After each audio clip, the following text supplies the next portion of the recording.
voici de retour pour nos moments de discussion. Je vous rappelle que le sujet porte sur cette création, cette installation de la commission parlementaire d'enquête à propos des déclarations de Paulin Arpona Paracou. Je vous rappelle que l'homme a parlé de milliards de francs CFA de budget général de l'État siphonnés par des individus en divagation. Le Parlement a décidé de comprendre en tout cas ce qu'il y a autour de ces propos-là et éventuellement les acteurs impliqués s'il y avait malversation dans cette malversation. Donc, Franck, bonjour, Eric, bonjour, bonjour Tanguy. Bonjour. On aura abordé le sujet en trois axes. Déjà, on va commencer à évoquer justement l'opportunité de cette commission d'enquête, Franck. Allez, je pense que l'opportunité de la mise en place de cette commission réside dans le fait que, eh bien, on a une envie de faire la lumière autour des propos jugés par tout le monde de gravissimes, lorsque vous le prenez sur le plan politique ou même sur le plan, disons, sur le plan humain, parce que les propos de Paulin Arpona ont été assez durs à l'endroit de son prédécesseur, et donc il faut vérifier la véracité des faits avancés par le ministre. Je pense que l'opportunité réside à ce niveau. Il y a également que au lendemain de cette déclaration, il y a un doute qui a commencé par s'implanter dans le cœur, dans l'esprit de l'opinion, où on se demande mais qu'est-ce qu'on a fait de l'argent du contribuable, parce qu'il a parlé de dizaines de milliards de francs CFA. Et donc, lorsqu'on parle de cela et que vous savez que vous avez des problèmes dans vos quartiers, dans votre arrondissement et autres, parlant de l'eau et de l'électricité, dans cette partie du Bénin où vous allez dans la nuit à Paracou, ça n'est pas du tout beau à voir. Il y a de quoi s'inquiéter, il y a de quoi avoir des doutes. Donc, ce sera l'occasion, n'est-ce pas, de restaurer un peu la confiance par rapport à tout ce qui a été dit, la confiance au niveau des populations et surtout par rapport au gouvernement dont il faisait partie. Parce que quand vous tenez ces genres de propos, ça écoche l'image du gouvernement, de l'équipe, et puis éventuellement situer les responsabilités. Je pense que c'est très important et ce faisant, je pense que le Parlement est dans son rôle. Ça relève également du contrôle de l'action gouvernementale. Lorsque vous contrôlez un gouvernement et qu'un matin on vous dit qu'il y a des dizaines de milliards de francs CFA qui sont siphonnés, le mot est assez fort, on dit siphonner. Donc il y a de quoi que le Parlement qui vote le budget, qui donne les moyens au gouvernement de mettre en œuvre sa politique de développement, il y a de quoi que ces députés-là s'en inquiètent. Et donc moi, je pense que c'est très important et c'est opportun qu'on mette en place cette commission-là. Lorsque vous voyez un peu la composition, vous devez comprendre que tous les députés, dans leur majorité, veulent savoir ce qu'il s'est passé, veulent avoir des précisions sur ce que le ministre a dit. Lui, il a fait des déclarations. Maintenant, il faut aller dans le fond du dossier, il faut aller interroger les parties prenantes pour voir ce qu'il en est, accéder également aux documents sur la période de la gestion de l'ancien ministre Adambi et comparer, faire une lecture croisée pour voir si effectivement ce qu'il a dit est juste ou pas. Eric ? L'opportunité réside dans le fait que du côté du Parlement, on veut apporter la preuve de ce qu'on veut jouer un franc jeu. On veut faire preuve de transparence dans cette affaire de présumé, de fait de corruption au ministère de l'Énergie, de l'eau et des Mines. On veut apporter la démonstration de ce qu'entre acteurs politiques, on ne se protège pas. Entre acteurs politiques, eh bien, quand on a des soupçons sur des cas de mauvaise gestion, sur un cadre politique, on suit une procédure qui voudrait en tout cas faire la lumière, n'est-ce pas, sur ces faits-là. Alors, et ça, c'est ce que nous avions remarqué. L'opposition a pris l'initiative justement de la mise en place d'une commission d'enquête et les députés de la majorité ont suivi le rythme et cela a donné ce que nous avons constaté hier où cette commission a été mise en place avec les membres de toutes les formations politiques présentes à l'Assemblée nationale. sur le plan du symbole, oui, ça permet à des citoyens de se dire, bon, c'est du sérieux, quelqu'un s'est prononcé, a fait des déclarations, le Parlement s'en est saisi, une commission a été installée. Et la suite à présent. Alors pour moi, pour ceux qui pensent que cela suffit justement pour dire que nous sommes vraiment dans un contexte de transparence, moi je pense qu'il faudrait encore plus. Dans la mesure où, quelle est la perception que nos citoyens ont généralement des commissions? Vous savez, cette phrase qui est devenue très populaire chez nous, c'est que quand on veut noyer une affaire, on met en place une commission et on est vraiment sûr de ne pas faire avancer les choses dans le sens où on l'aurait véritablement souhaité. Donc, moi, j'estime que c'est bien de mettre en place une commission et c'est aussi bien d'attendre véritablement de ce que cette commission puisse faire son travail et rendre son rapport et faire en sorte que, si nous sommes dans l'hypothèse que les faits déclarés par Paulin Akpona sont avérés, n'est-ce pas, et qu'il y ait véritablement des poursuites. Après, là où moi ça me met un peu ça me dérange un peu, c'est que nous avons connu des cas de ce genre et on n'a pas vu le Parlement, que ce soit du côté de l'opposition ou de la mouvance, se saisir de l'opportunité de la mise en place d'une commission. Je crois savoir qu'au niveau de chaque ministère, il existe des structures qui engagent des enquêtes, qui engagent des poursuites. Je crois savoir qu'au niveau de l'État central aussi, on a la possibilité, justement, si tant est qu'il y a une volonté manifeste de voir clair dans ce qui s'est fait avec les ressources du contribuable au niveau du ministère de l'Énergie. Nous savons aussi comment ça fonctionne, justement. Sauf que je note que du côté du gouvernement, on s'est d'abord limité à limoger le ministre et on observe des initiatives un peu parallèles, mais qui n'engagent pas du tout l'exécutif en tout cas. Puisque ici, c'est le Parlement qui est en jeu, en tout cas, c'est le Parlement qui prend l'initiative. Voilà. Donc, je pense qu'il faut plus, justement, pour faire comprendre véritablement à l'opinion qu'on a envie d'aller loin et très loin dans cette affaire. De la légitimité ou de la légalité de cette commission mise en place, moi je trouve que les deux sont réunis, en ce sens que déjà nous parlons de l'Assemblée nationale qui est l'institution par excellence de contrôle de l'action gouvernementale. Donc a priori, que les députés s'autosaisissent du dossier, qu'ils mettent en place une commission pour pouvoir investiguer, contrôler, vérifier si les allégations faites par le ministre, l'ex-ministre, Paulin Akpona sont vérifiés. Je pense que c'est de droit.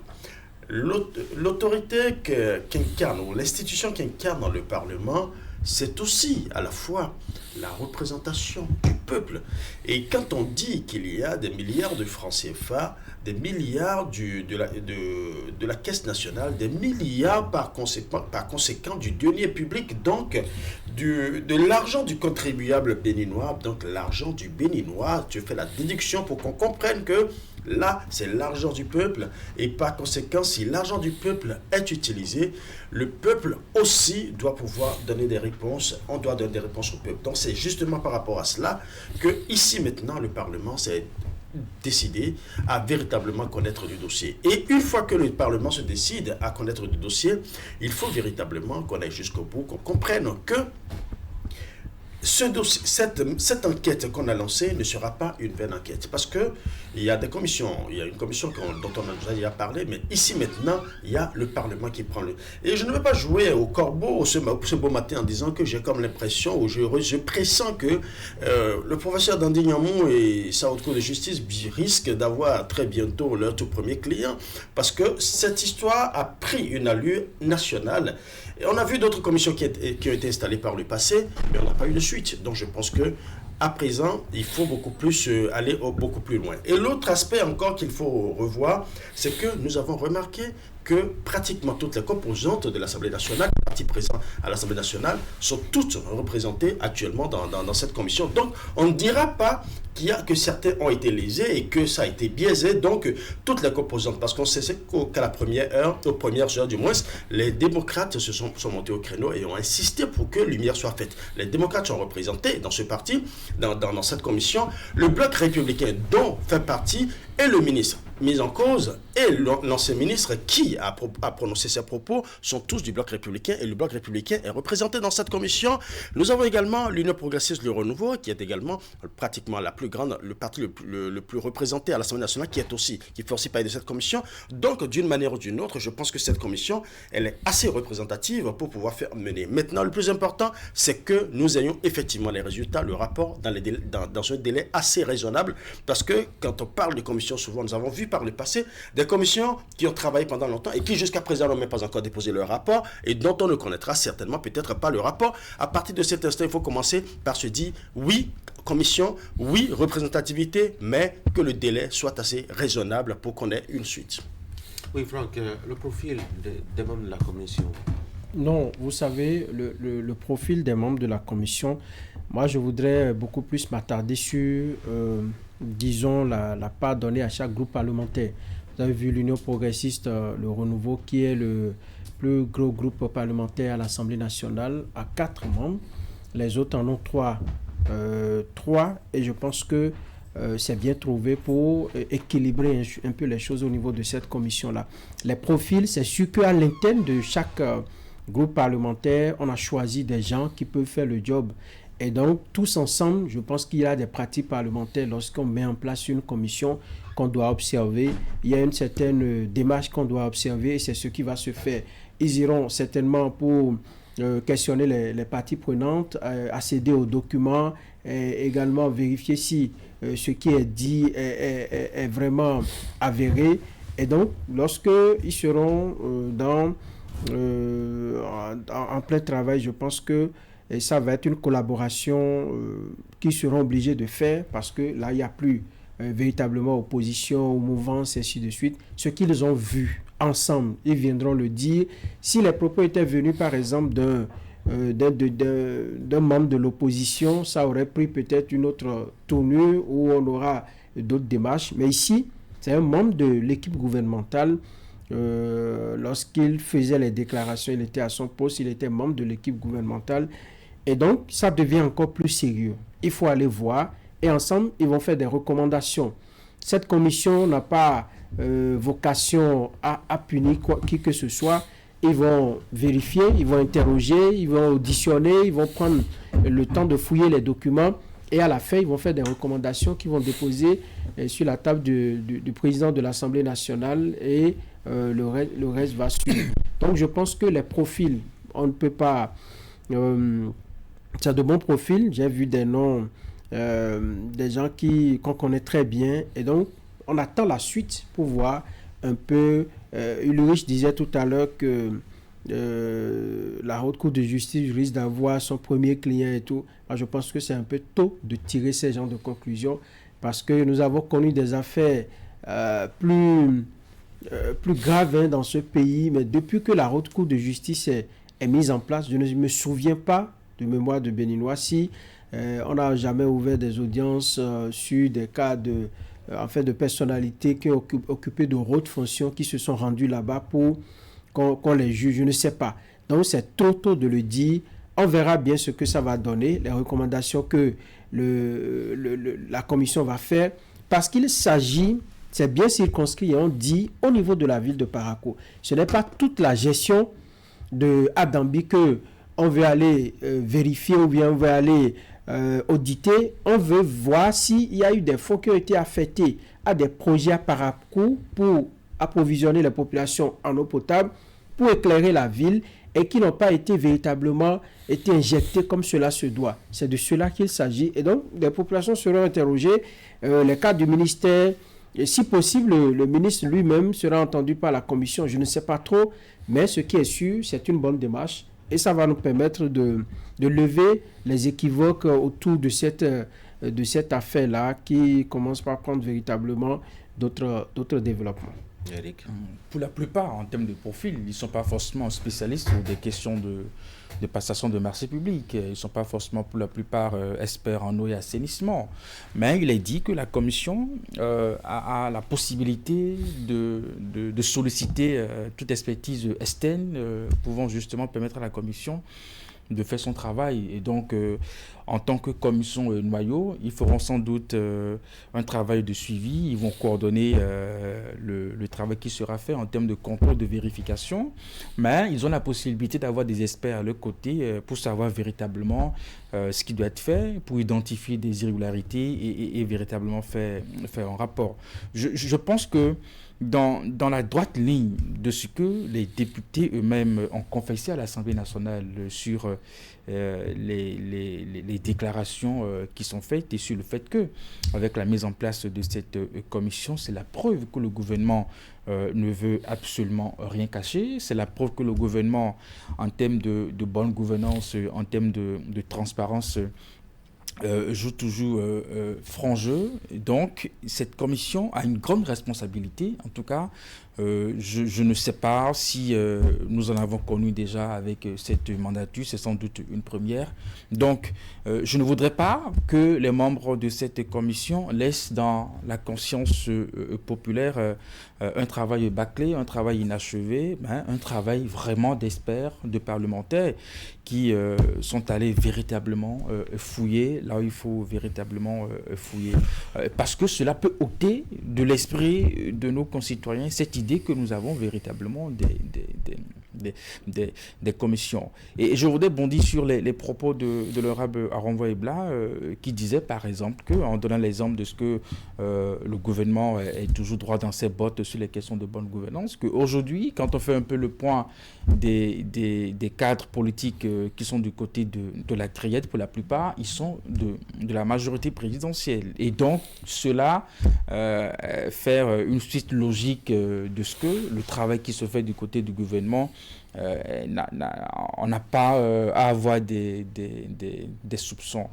Mais alors, quand on observe cela, pour ces cas où ces cadres se retrouvent devant la criette, on n'a pas mis en place de commission, on n'a pas mis en place il n'y a pas eu une commission d'enquête du côté du Parlement pour que ces personnes soient devant la criette. Et c'est en cela que je dis, est-ce que ça n'aurait pas été bien que d'abord, pour apporter la preuve de ce que le Parlement veut vraiment jouer un rôle et que la mouvance présidentielle ne veut véritablement pas jouer franc jeu, que cette initiative soit d'abord des députés de la mouvance plutôt que de l'opposition.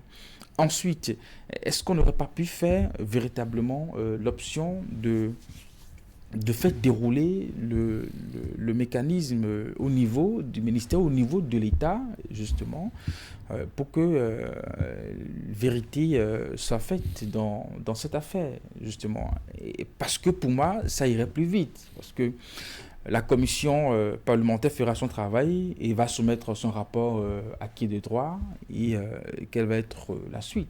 Donc, je me dis, en tout cas, dans l'un ou dans l'autre des cas, ça reste un dossier à suivre de près afin de voir véritablement si effectivement les propos de M. Paulin Aponan étaient des propos vérifiés ou c'était véritablement de l'invention.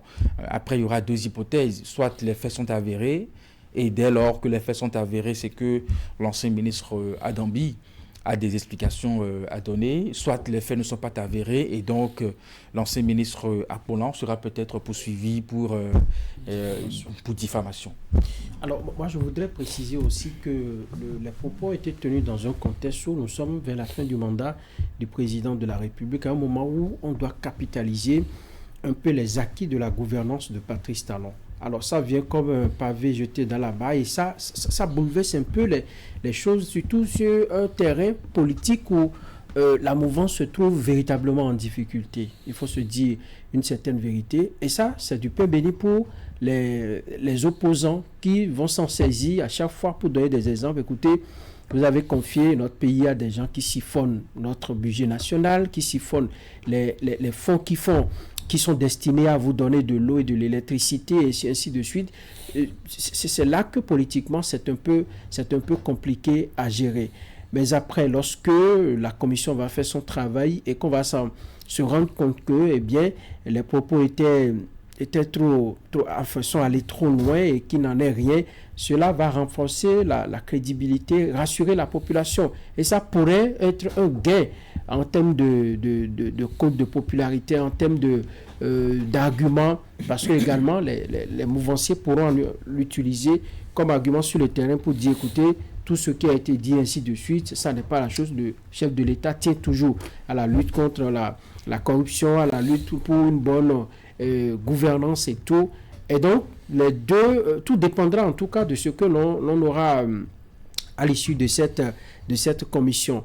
Ça va être un problème à gérer au cours de la campagne électorale et tout, dans l'ensemble des circonscriptions, parce que ça, c'est des propos assez dangereux qui ont été tenus par Paulin Akpona. Je ne sais pas comment, au niveau du bloc républicain, à l'issue des travaux de la commission, comment on va véritablement gérer si éventuellement ces propos-là n'étaient pas véritablement vérifiés. Ça va être un problème. Et même si c'était vérifié, là encore, ça va être un souci.